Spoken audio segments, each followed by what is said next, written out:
Hello! இன்னைக்கு நாம ஒரு செம்மையான டாபிக் பத்தி பேச போறோம். அக்கறை பச்சை. அதாவது மத்தவங்க வாழ்க்கை மட்டும் எப்பவும் நமக்கு சூப்பரா தெரியுதுல்ல, அதுக்கு பின்னாடி இருக்கிற சைக்காலஜி என்ன? மனிதர்களோட தீராத பொறாமைக்கும், அவங்க தேடுற மகிழ்ச்சிக்கும் இடையில இருக்கிற முடிவில்லாத சுழற்சிய பத்தி ஒரு மாடர்ன் கதை மூலியமா அலசி பார்க்க போறோம். வாங்க உள்ள போகலாம்.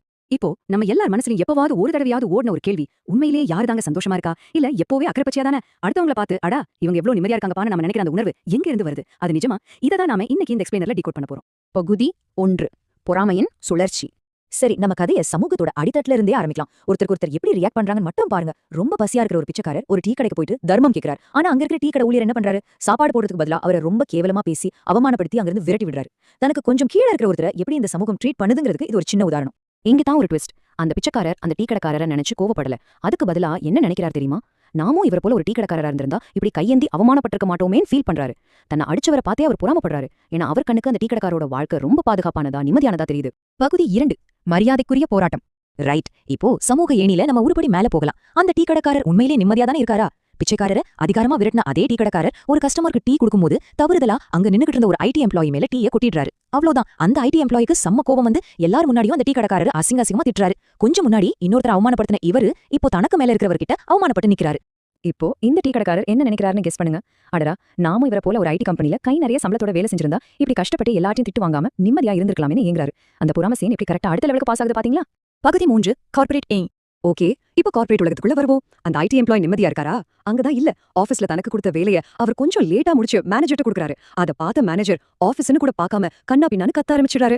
வெளியில இருந்து பார்க்க ஏசி ஆபீஸ் சூப்பர் வேலைன்னு தெரிஞ்சாலும் உள்ள அந்த ஐடி எம்ப்ளாய் அனுபவிக்கிற மன அழுத்தம் கொஞ்சம் நஞ்சம் இல்ல.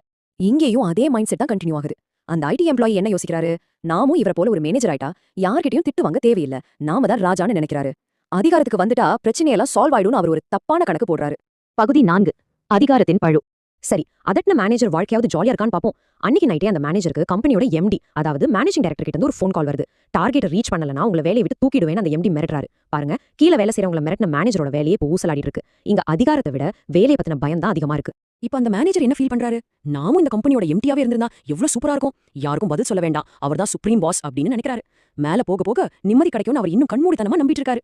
இப்போ இந்த ஸ்டார்ட் கொஞ்சம் கவனமா பாருங்க. பிச்சைக்காரர்ல ஆரம்பிச்சு டீ கடைக்காரர், ஐடி எம்ப்ளாயி, மேனேஜர், இப்போ எம்டி வரைக்கும் அந்த 5 லெவலையும் தாண்டி வந்திருக்கோம். இதுல ஒரு காமனான விஷயத்தை கவனிச்சிங்களா? பொசிஷன் மாறிக்கிட்டே இருக்கு, சம்பளம் கூடிக்கிட்டே இருக்கு. ஆனா ஸ்ட்ரெஸ்ஸும் அவமானமும் அடுத்தவங்க பார்த்து பொறாமப்படுறதும் ஒவ்வொரு லெவல்லையும் அப்படியே தான் இருக்கு. பகுதி 5. அக்கறை பச்சை முரண்பாடு.